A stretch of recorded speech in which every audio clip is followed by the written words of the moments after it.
Quiero comenzar con una pregunta. ¿Cuándo fue la última vez que tú te sorprendiste? ¿Cuándo fue la última vez que tú te maravillaste por algo?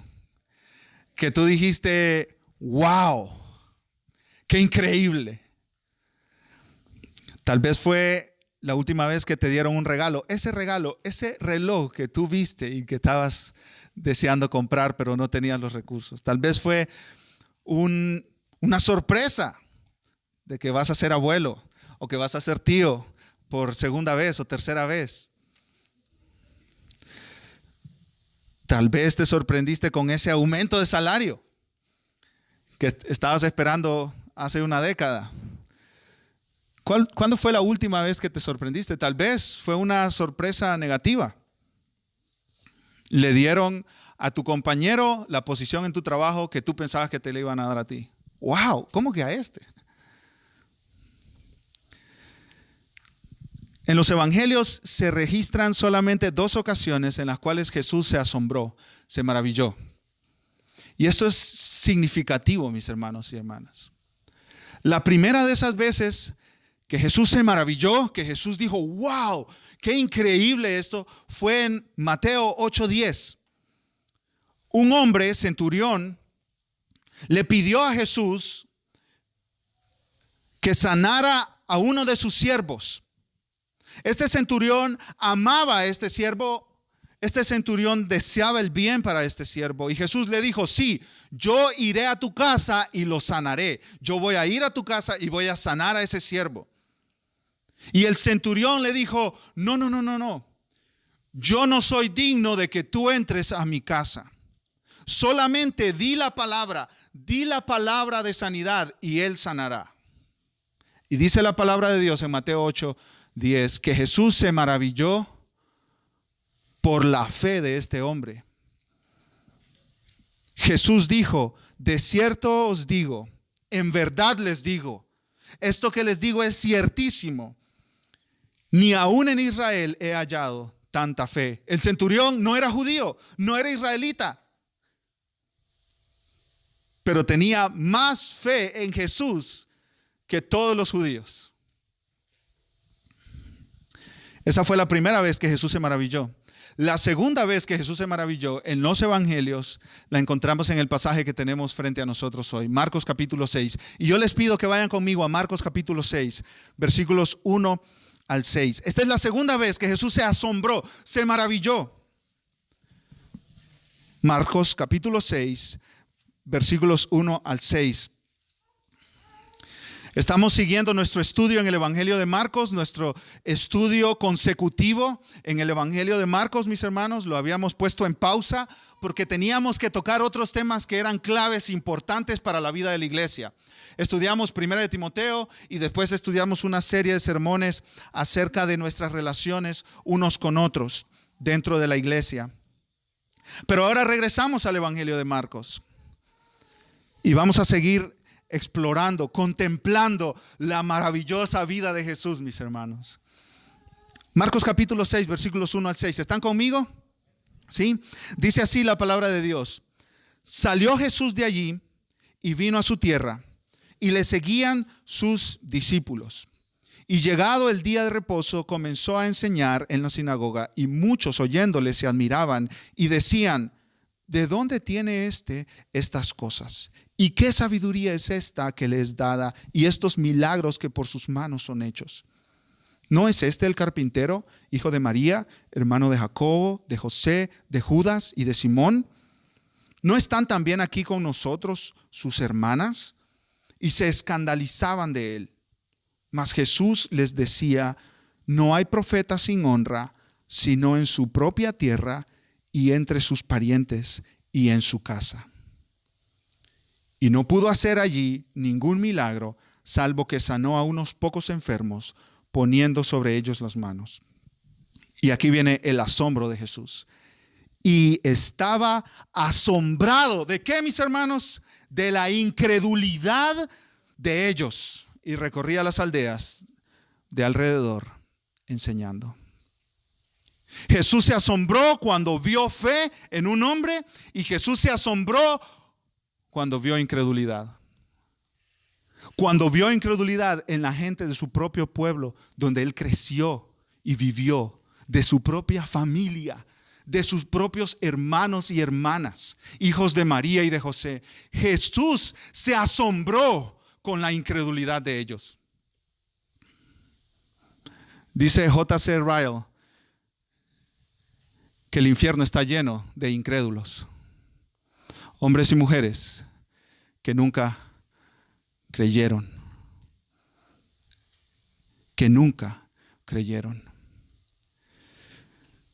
La incredulidad es negarse a creer. Y este sermón se titula, mis hermanos, Asombro ante la incredulidad.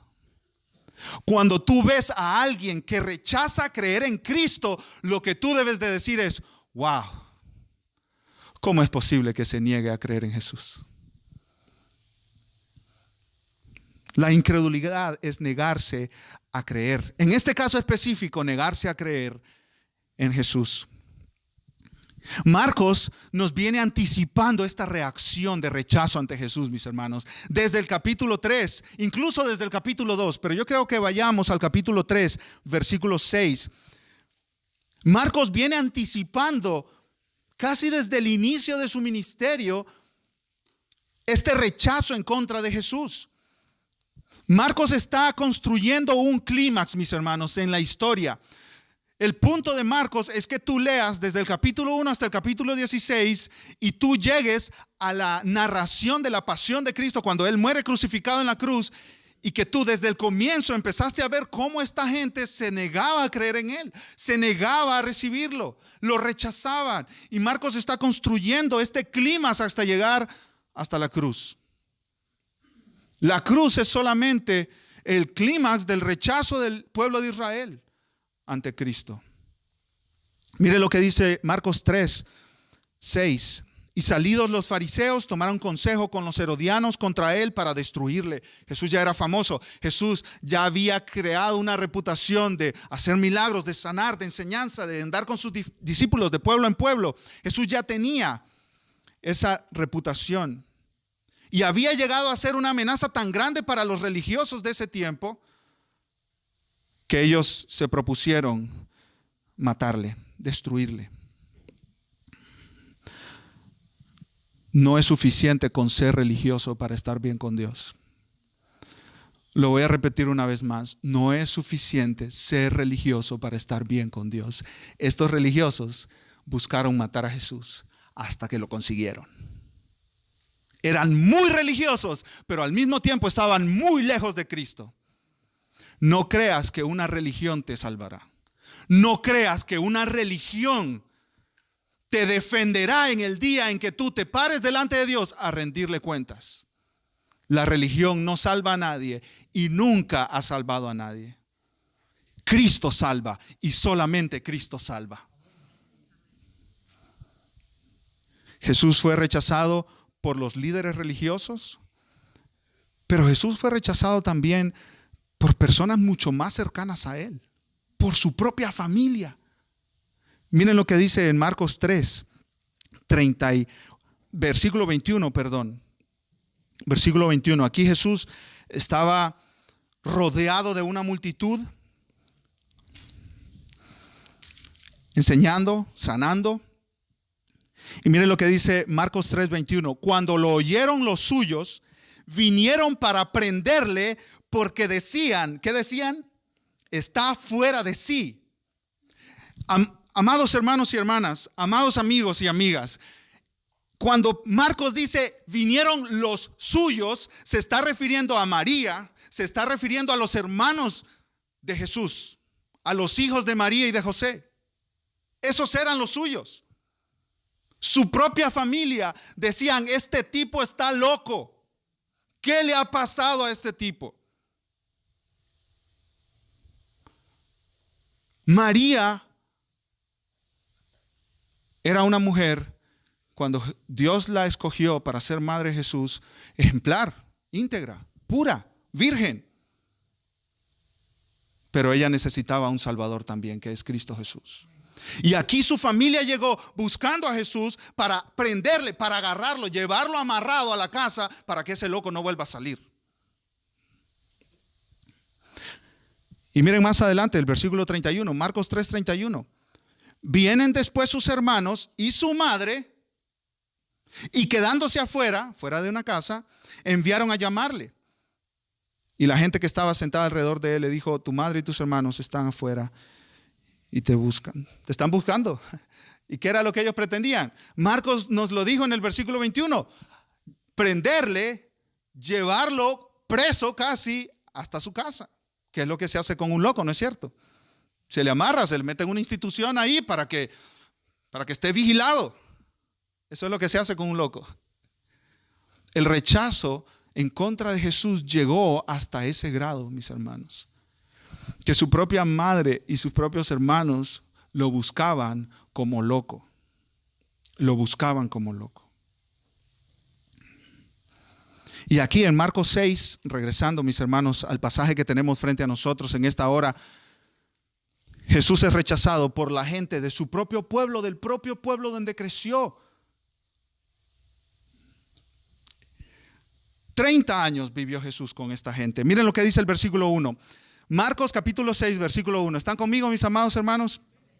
Salió Jesús de allí y vino a su tierra y le seguían sus discípulos, a su tierra natal. Jesús aquí visitó con sus discípulos el pueblo donde creció. ¿Y cómo se llamaba ese pueblo? El pueblo de Nazaret. El pueblo de Nazaret. Esta no era una visita familiar. Aquí vengo a visitarlos, muchachos, miren, a tomarnos un cafecito. No. Esta no era una visita de amigo, de pariente. Jesús venía con sus discípulos en un viaje cumpliendo su misión. Era un viaje oficial de Jesús. De esos viajes donde él comenzaba una ruta, una gira entre varios pueblos, anunciando que él era el Mesías que había llegado. Que la gente debía arrepentirse y creer en el evangelio. Nazaret en el tiempo de Jesús era una aldea, mis hermanos. Una aldea como esas que nosotros conocemos en nuestros países.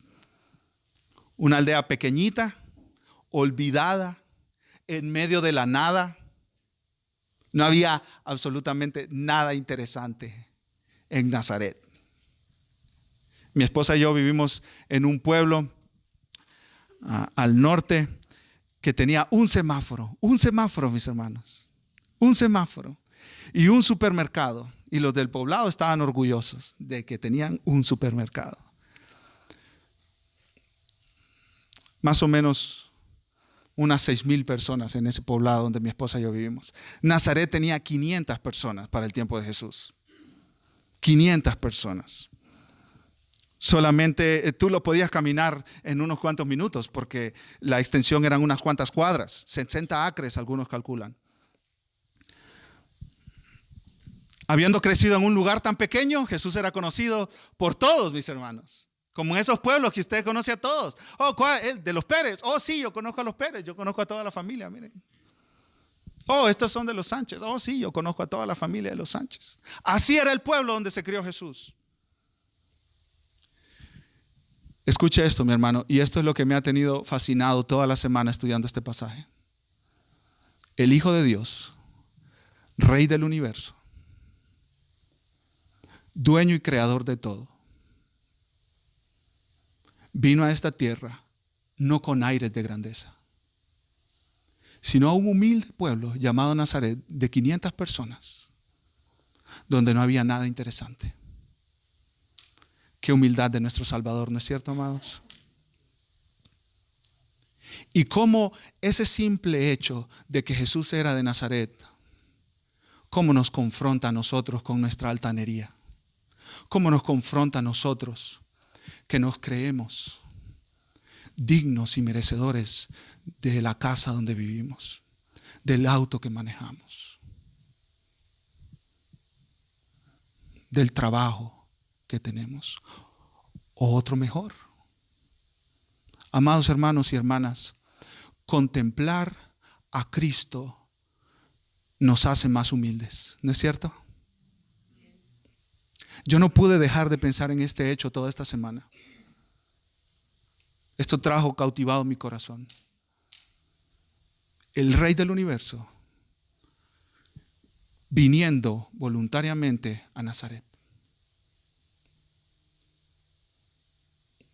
Tú y yo, mis hermanos, lo que merecemos no es vivir en la casa que vivimos, ni manejar el auto que manejamos, ni tener el trabajo que tenemos. Merecemos el infierno por la eternidad. Así que cada vez que tú puedas pensar en tu situación, cómo estás mucho mejor de lo que mereces.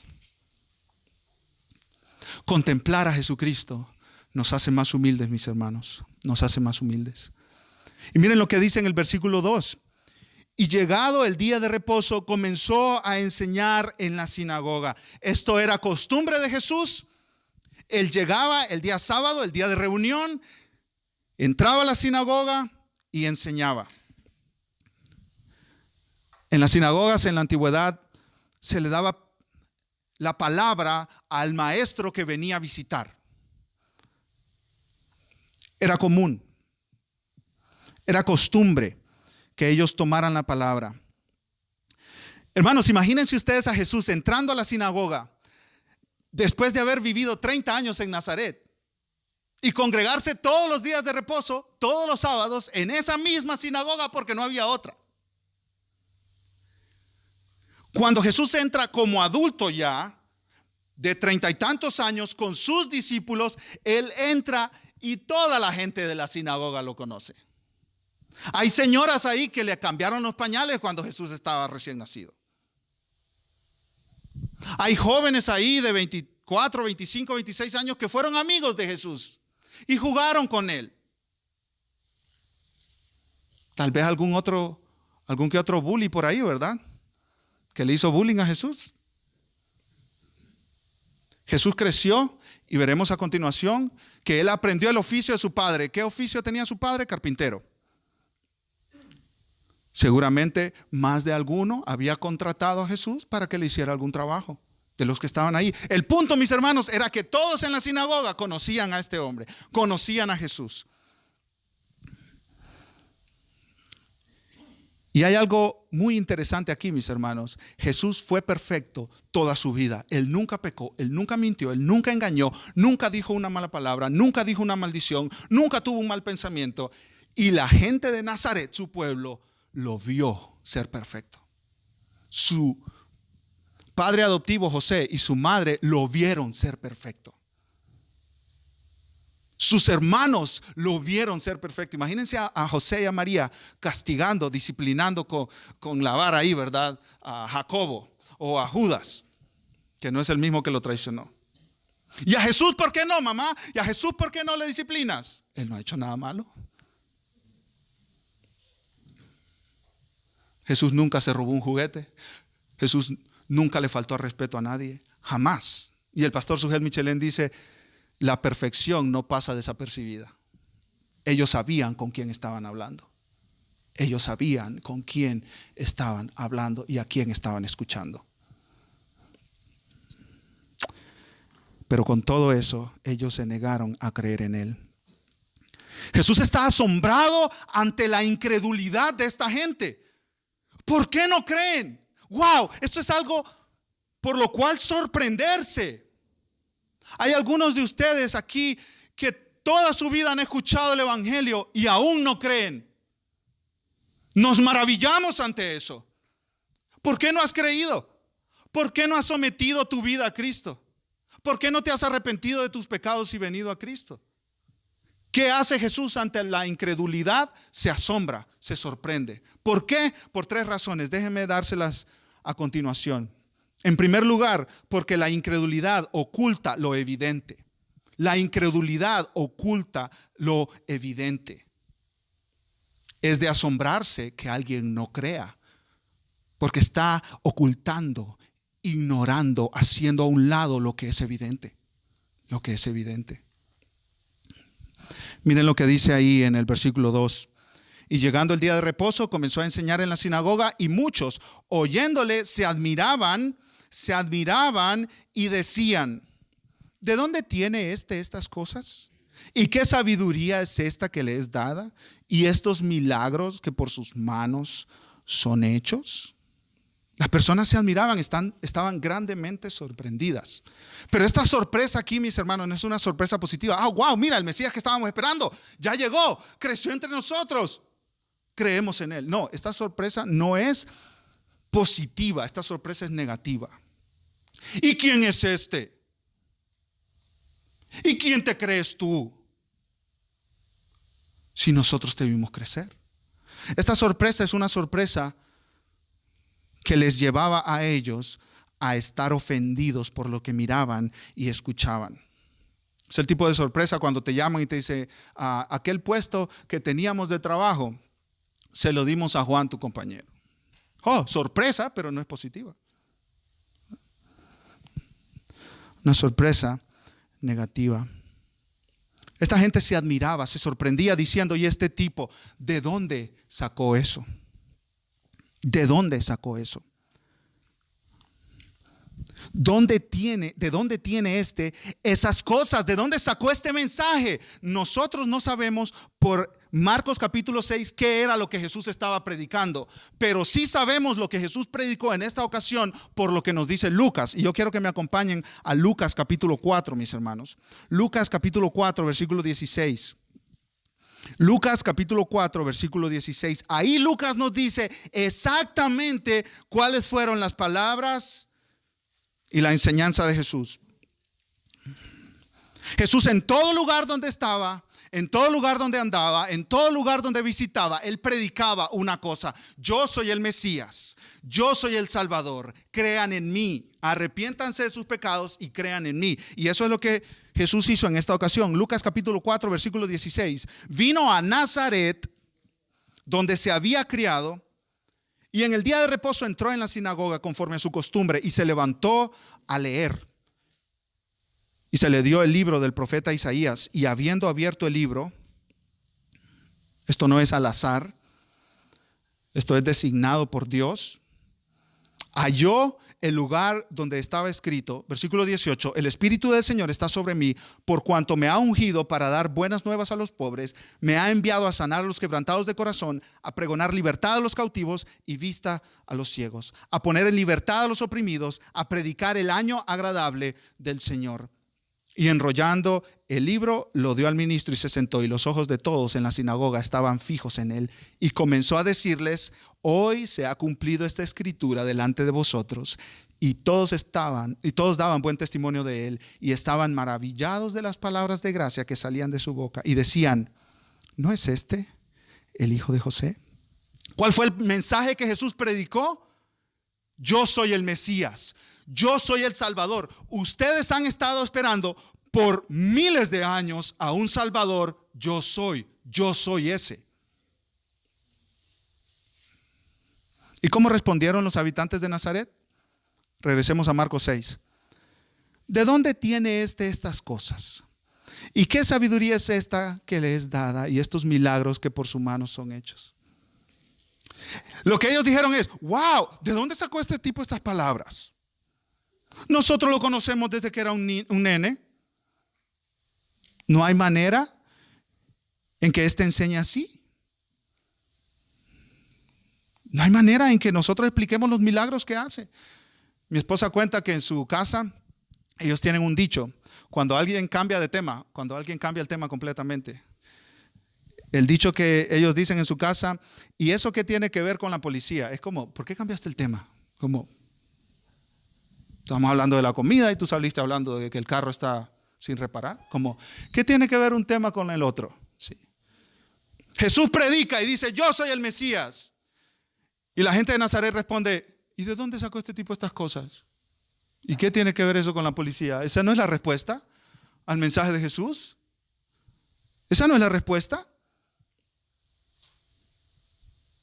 Ellos le dicen: Jesús, queremos saber la procedencia de tus palabras. Miren, está algo ahí enfrente de los habitantes de Nazaret. Jesús es el Mesías, el que ellos estaban esperando. Ellos toman este mensaje, lo hacen a un lado y le preguntan a Jesús: ¿cuál es la procedencia de tus palabras? Ellos están siendo confrontados con el mensaje de arrepentimiento y de fe. Y quieren saber de dónde sacó estas cosas.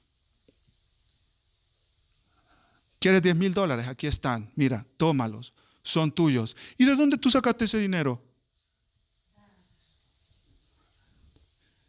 ¿Qué tiene que ver la proclamación de Cristo, Él es el Mesías, con ¿de dónde sacaste tú estas cosas? No tiene nada que ver. La incredulidad toma lo obvio y lo ignora, lo esconde. Yo he platicado con ateos, entre comillas, ateos. Y el primer punto donde yo voy es al tema de la moralidad. Si ellos no creen en Dios, ¿cómo explican el sentido que nosotros tenemos en nuestros corazones de bien y mal? Y siempre que he hecho esa pregunta ellos salen por otro lado. O sea, ahí está el tema. Es evidente. Te pido una respuesta honesta a mi pregunta honesta, porque yo sí tengo respuesta para el problema de la moralidad, del mal y del bien. Pero tú, sin Dios, no tienes respuesta. La incredulidad oculta lo evidente, rechaza la evidencia con un mar de preguntas secundarias que no sirven sino solo para excusar su falta de fe. Dice el pastor MacArthur, la incredulidad es realmente poderosa. Es sorprendente lo que hace ante toda evidencia que se presente. Es tan sorprendente que incluso la incredulidad sorprende a Jesús. Nazaret es una tierra tan dura que con todo lo que habían oído de él, con todo lo que habían visto de él, con sus milagros que no pudieron ser negados, con el testimonio de la gracia, con el poder de su enseñanza, ellos decidieron no creer. No creer. Sus corazones son tan duros que lo que Jesús puede hacer solamente es asombrarse. Wow, ahí está toda la evidencia. Ahí está Jesús el Mesías, ahí está su enseñanza, ahí están sus milagros, todo le respalda, su vida perfecta que esta gente conocía. Y aún así lo rechazan. Hermanos y hermanas, las personas que no creen en Cristo Jesús, no creen en Él no porque les falta evidencia, no porque faltan argumentos, sino porque no quieren. Y ellos toman la evidencia, la sepultan 10 metros bajo tierra y siguen viviendo su vida como se les da la gana, porque no quieren rendir su voluntad a Cristo. Esto es un asunto de voluntad y de moral, no un asunto de evidencia. Algunos de nosotros hemos perdido horas y horas y horas de nuestra vida tratando de convencer a alguien con evidencia y presentándole evidencia. Mira, Cristo es el Salvador, Dios es el creador de todo lo que existe. Mira, Jesús murió en la cruz y se lo explicamos de un lado y se lo explicamos del otro y al final él dice, no. ¿Por qué? Porque toda la evidencia la están tomando, la están sepultando y quieren seguir viviendo su vida a su manera. Esto es un asunto de voluntad, no de evidencias o de argumentos. ¿Qué es esta sabiduría que les da? ¿Y dónde se educó este hombre? Nunca lo vimos con un maestro famoso, rabino famoso. Jesús no tenía educación, mis hermanos. Educación formal. ¿Y de dónde son estos milagros? Los milagros no salvan a nadie.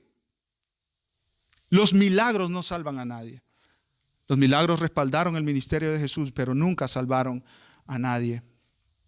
Los agnósticos, los ateos, niegan a Dios teniendo las evidencias frente a ellos. Teniendo las mismas evidencias frente a ellos. Escucha lo que dice Max Planck, un físico alemán del siglo pasado que ganó un premio Nobel. Tanto la religión cristiana como la ciencia requieren una creencia de Dios. Para los creyentes, Dios está en el principio y para los físicos, Dios está al final de todas sus consideraciones. Para los primeros, para los creyentes, Dios es el fundamento. Para los físicos, la corona del edificio. Dios es la corona del edificio de todo su estudio. En otras palabras, los creyentes, dice este hombre, comienzan con Dios y de ahí construyen su doctrina. Los físicos que estudian la física de este mundo empiezan con los números y con las circunstancias de la física que ellos estudian y la conclusión a la que llegan es que Dios existe. Dios tiene que existir.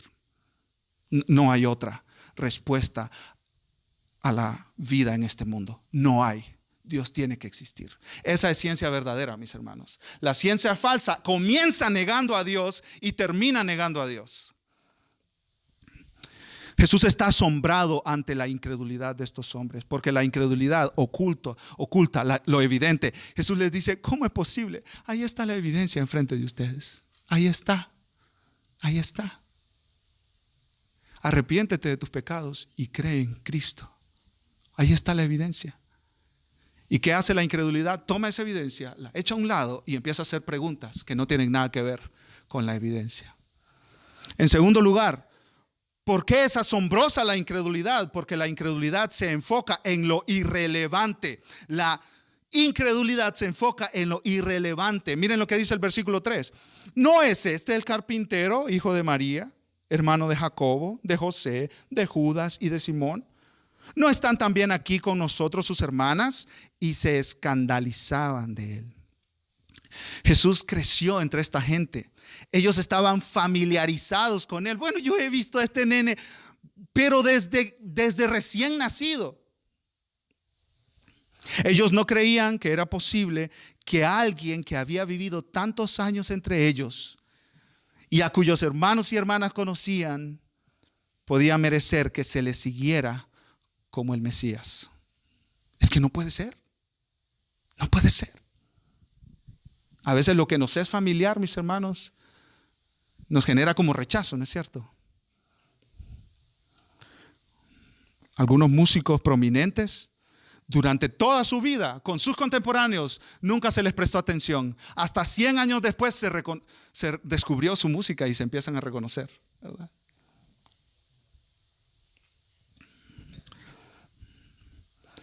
A pesar de sus impresionantes palabras y hechos y milagros, él era demasiado ordinario para ellos. Y entonces lo que hicieron fue elevar lo irrelevante. Quitaron todas las evidencias de que él era el Mesías y empezaron a preguntar por José, su padre el carpintero, por María, su madre, por todos sus hermanos, Jacobo, José, que eran medios hermanos de Jesús, hijos de José y de María. Ellos estaban escandalizados. ¿No es este el carpintero? Este es un trabajador común como nosotros. Tal vez uno por allá se puso de pie y dijo, si yo lo contraté hace 3 años para que me construyera mi casa. ¿Quién es este que nos viene a hablar aquí de esa manera? Y aquí aparece de nuevo, mis hermanos, el escándalo del evangelio. No hay nada fenomenal, raro, sobrenatural en la familia de Jesús. Una familia normal, común y corriente. Su origen, un origen humilde. Su familia, su oficio, un oficio humilde. La palabra carpintero ahí, mis hermanos, es de donde nosotros obtenemos la palabra arquitecto, que es constructor de cualquier cosa, con piedra, con madera, con hierro.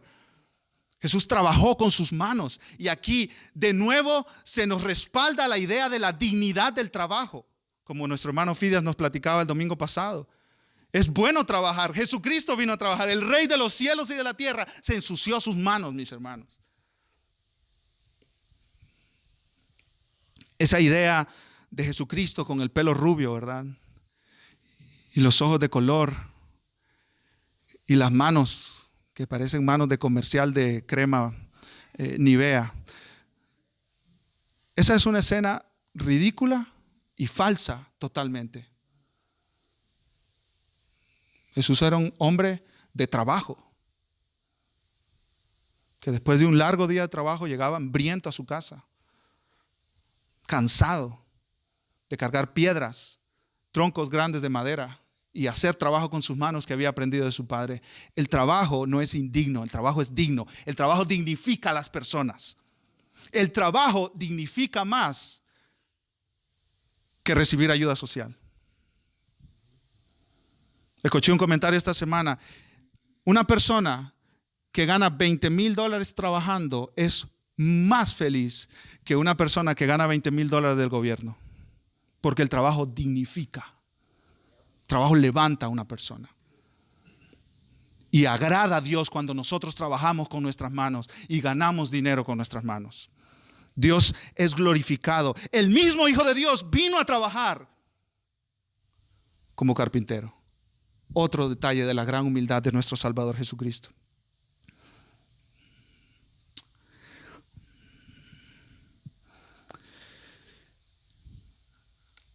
Estos son su padre José, su madre María. Ahí están sus hermanos. No podemos creer en él.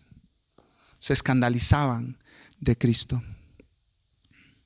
Se escandalizaban. Esto lleva a la idea de ofenderse, de rechazar algo hasta el punto de abandonarlo. Estas personas estaban profundamente ofendidas. No querían tener ninguna identificación con Jesús porque les avergonzaba, les deshonraba.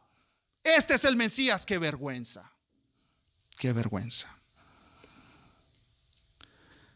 Jesús se asombra ante la incredulidad, mis hermanos, porque la incredulidad oculta lo evidente, se enfoca o levanta lo irrelevante, y en tercer lugar, porque la incredulidad resulta en pérdida. La incredulidad resulta en pérdida. Y escucha bien esto, mi hermano, mi hermana. Amigo que nos visitas hoy, si tú no has creído en Cristo y nunca crees en Él, y tu vida termina en esta tierra, tú perderás eternamente, porque tu destino es el infierno. La incredulidad incurre en pérdida. El que no cree en Dios pierde. Pierde. El que no cree en Cristo pierde eternamente, pierde su propia vida. Y Jesús está asombrado ante la incredulidad, porque el rechazar a Cristo implica perderse eternamente. Y Jesús dice: wow, ¿cómo es posible? Ahí está la evidencia. Y esta gente me rechaza. Miren lo que dice el versículo 4. Mas Jesús les decía: no hay profeta sin honra, sino en su propia tierra y entre sus parientes y en su casa. Este es un dicho que tiene paralelos en la literatura judía, en la literatura griega. Incluso nosotros en el español lo mencionamos, ¿verdad? Versículo 5. Y aquí está la gran pérdida de esta gente.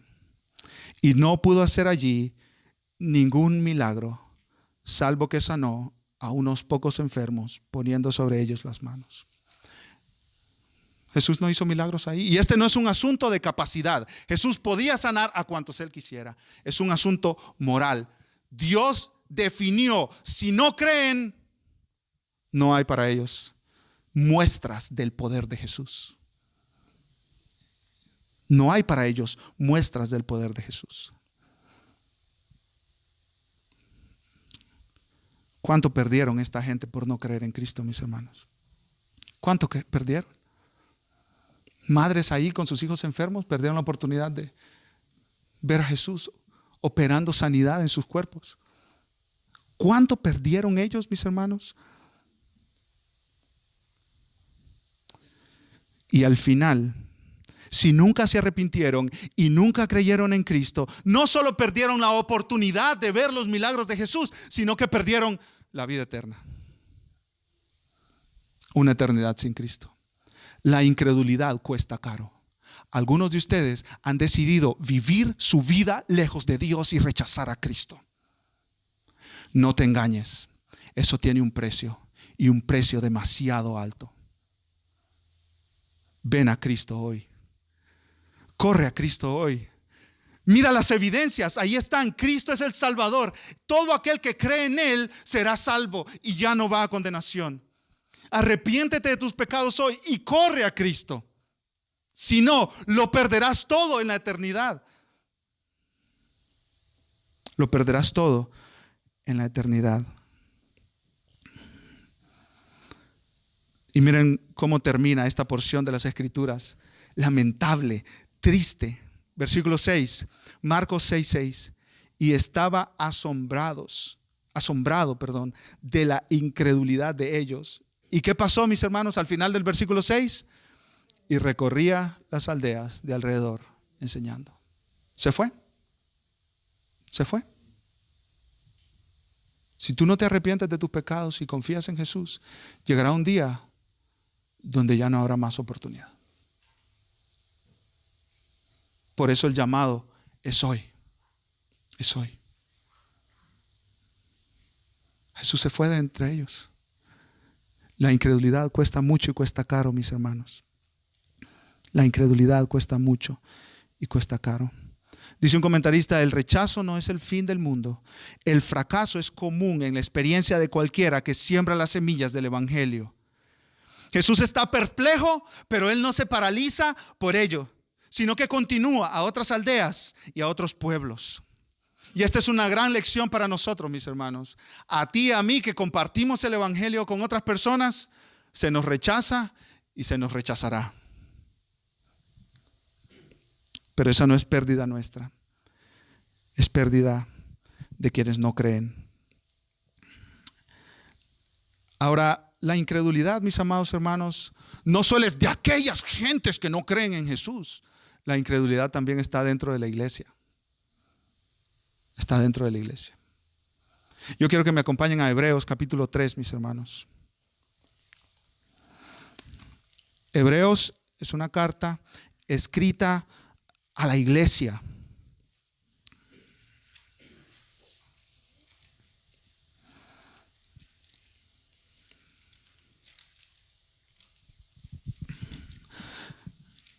Hebreos es escrita a estos hermanos que están básicamente huyendo de la persecución. Pero hay algunos que quieren tirar la toalla, renunciar. Son parte de la iglesia, son miembros de la iglesia, están ahí. Han hecho profesión con su boca de fe, pero miren lo que le dice el escritor de Hebreos en Hebreos 3:12. Hebreos capítulo 3, versículo 12. Mirad, hermanos, que no haya en ninguno de vosotros corazón malo ¿de qué? De incredulidad, para apartarse del Dios vivo.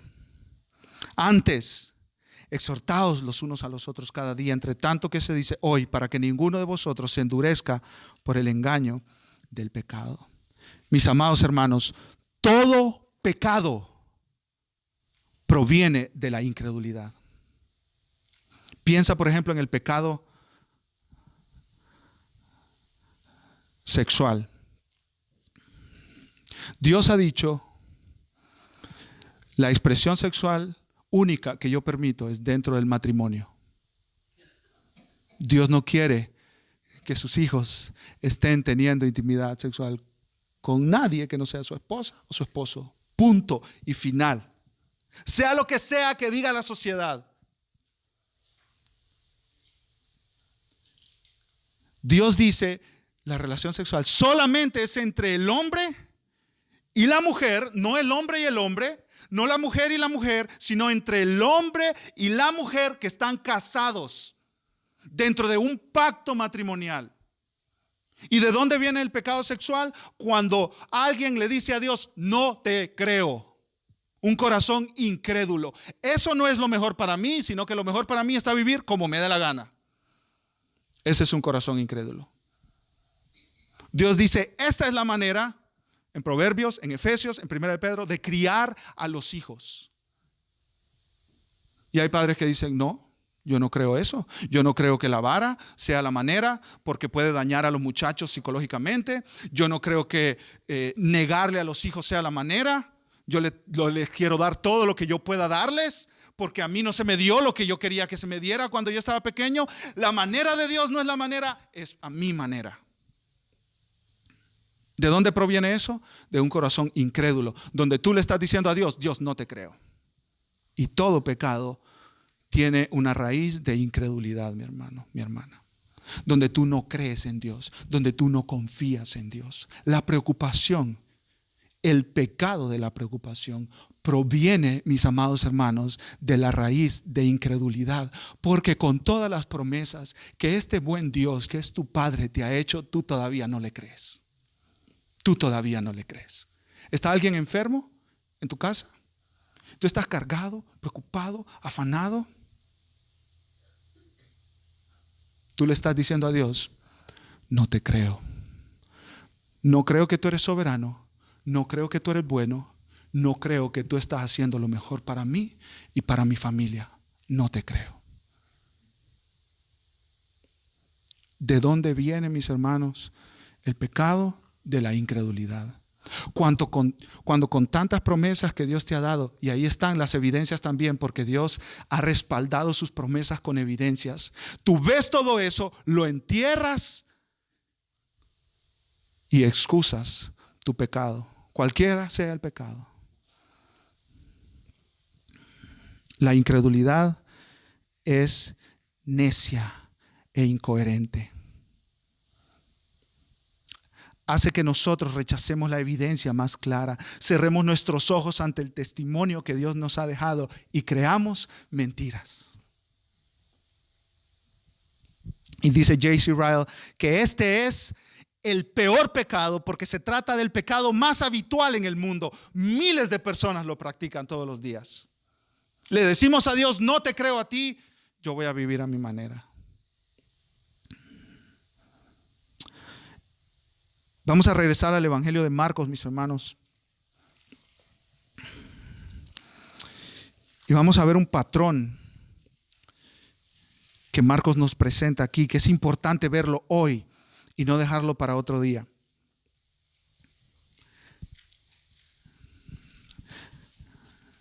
Marcos habla bastante de la respuesta de los demonios a Jesús y la respuesta de las personas a Jesús. Los demonios, los que siguen a Satanás, son irredimibles.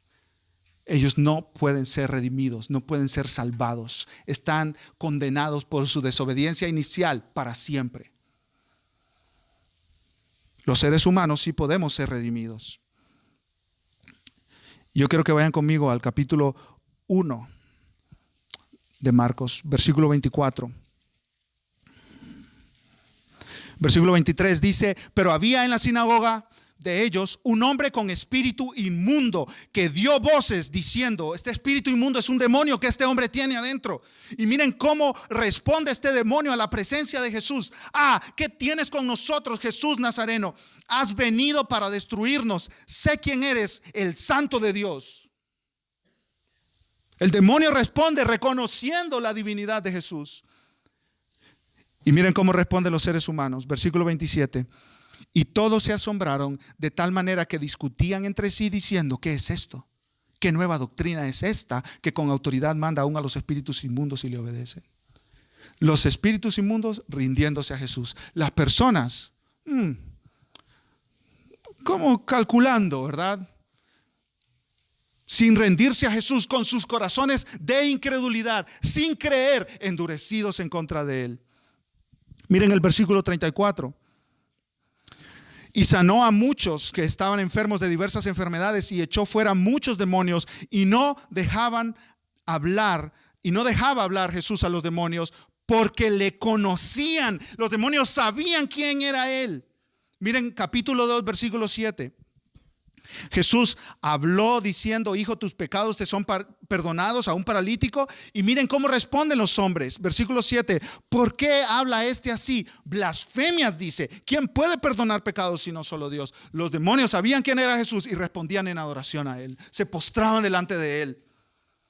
Las personas miraban las enseñanzas de Jesús, la vida de Jesús, los milagros de Jesús, las evidencias de la divinidad de Jesús, y aún así lo rechazaban. Y podemos seguir dando otras evidencias de eso, mis hermanos. En el capítulo 3, en el capítulo 4, en el capítulo 5, en el capítulo 6, los demonios se rinden a Jesús, la gente rechaza a Jesús.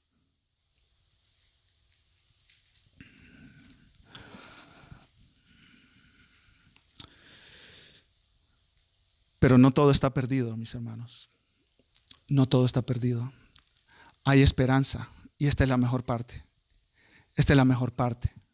Yo quiero que vayan conmigo a Hechos para terminar. Hechos capítulo 1. Hechos capítulo 1. Jesús murió, Él resucitó, y en Hechos capítulo 1 se nos habla acerca de la ascensión de Jesús al cielo. Jesús fue al cielo. Y Jesús les dijo a sus discípulos: espérenme en Jerusalén, porque yo voy a enviar al Espíritu Santo. Y miren lo que sucedió, mis hermanos. Hechos capítulo 1, versículo 13. Ahí están. después de la muerte y de la resurrección de Jesús, esperando la promesa de Jesús, esperando que se cumpliera la promesa de Jesús. Hechos capítulo 1, versículo 13. Y entrados, subieron al aposento alto donde moraban Pedro y Jacobo, Juan, Andrés, Felipe, Tomás, Bartolomé, Mateo, Jacobo, hijo de Alfeo, Simón el celote y Judas, hermano de Jacobo. Ahí estaban todos sus discípulos, todos los discípulos de Jesús. Y miren lo que dice el versículo 14. Todos estos perseveraban unánimes en oración y ruego con las mujeres. ¿Y con quién? Y con María, la madre de Jesús. Y había más personas ahí, y con sus hermanos. Al fin creyeron. Al fin tiraron su incredulidad, su falta de fe, y pusieron su confianza en Cristo. ¿No son estas buenas noticias, mis hermanos? Hay esperanza para los que no han creído. Hay esperanza en Cristo porque Cristo salva. Mientras tú estés respirando en esta tierra, hay esperanza para ti. No te sigas resistiendo, por favor. No sigas rechazando a Cristo. No sigas ignorando las evidencias. Rinde tu vida a Jesús, como lo hicieron María y como lo hicieron sus hermanos, que aún en medio de la familiaridad con Cristo se rindieron ante Él y creyeron en Él. Y dos de sus medios hermanos, Jacobo, escribió la carta de Santiago adorando a Cristo. Y el otro, Judas, su medio hermano, escribió la carta de Judas al final del Nuevo Testamento adorando a Cristo. Que no seas hallado tú con un corazón de incredulidad. Vamos a orar. Padre, te damos gracias por tu palabra.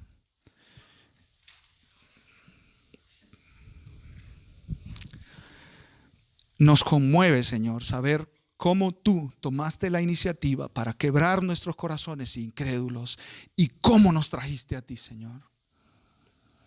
Padre, te adoramos en esta hora. Te exaltamos en esta hora, Señor. Gracias, porque si tú no hubieras vencido nuestra rebeldía y nuestra necedad, nosotros estuviéramos todavía muertos en nuestros pecados. Pero venciste nuestra rebeldía, venciste nuestra incredulidad, Señor, y conquistaste nuestros corazones con el poder de tu Espíritu Santo. Abriste nuestros ojos para que nosotros viéramos la gloria de Cristo, Señor. Pero cada día luchamos con la incredulidad. Cada día tenemos esa batalla de creerte a ti o no creerte a ti, Señor. Padre, haz crecer en nosotros nuestra fe. Aumenta nuestra fe de manera que nosotros digamos: sí te creo, Dios. Sí te creo en cómo tú me dices que cría a mis hijos. Sí te creo en cómo tú me dices que trate a mi esposa. Sí te creo a ti, Señor. Sí te creo a ti. Tal vez tú estás aquí y estás entendiendo que Dios ha tocado tu corazón a través de estas palabras. Ya no sigas en ese camino de incredulidad. Ya no sigas en ese camino de vivir tu vida a tu manera, sin estar sometido a Dios y a Jesucristo como Salvador.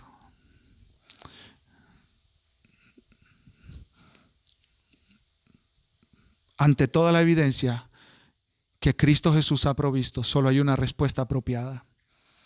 Solo hay una respuesta sabia. Arrepentirte de tus pecados y creer en el Evangelio de Jesús para salvación. Solo esa respuesta es apropiada. Y yo te invito hoy para que tú lo hagas.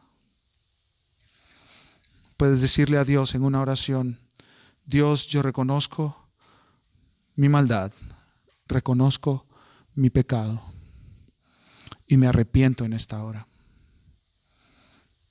Y yo confío en Jesús como mi Salvador. Reconozco que yo he tenido un corazón incrédulo, pero hoy corro a Cristo en arrepentimiento y fe. Si tú has expresado esas palabras u otras palabras iguales a Dios, yo te ruego que tú te acerques conmigo, te acerques con un creyente maduro para que tú puedas hablar acerca de cómo seguir a Cristo más exactamente. Para que seas guiado en ser un cristiano que crezca a la imagen de Jesús. Padre, gracias por tu palabra, Señor. Nos das Un mensaje de lo glorioso que es Cristo y cómo Él se ha dignado en venir en humildad a salvar pecadores. Continúa salvando pecadores para tu gloria, Señor. Recibe nuestras vidas en adoración. Queremos vivir esta semana, una semana en la que te creamos a ti, Señor, en cada aspecto de nuestras vidas. Bendícenos con tu paz en nuestros corazones. En el nombre de Cristo Jesús. Amén y amén.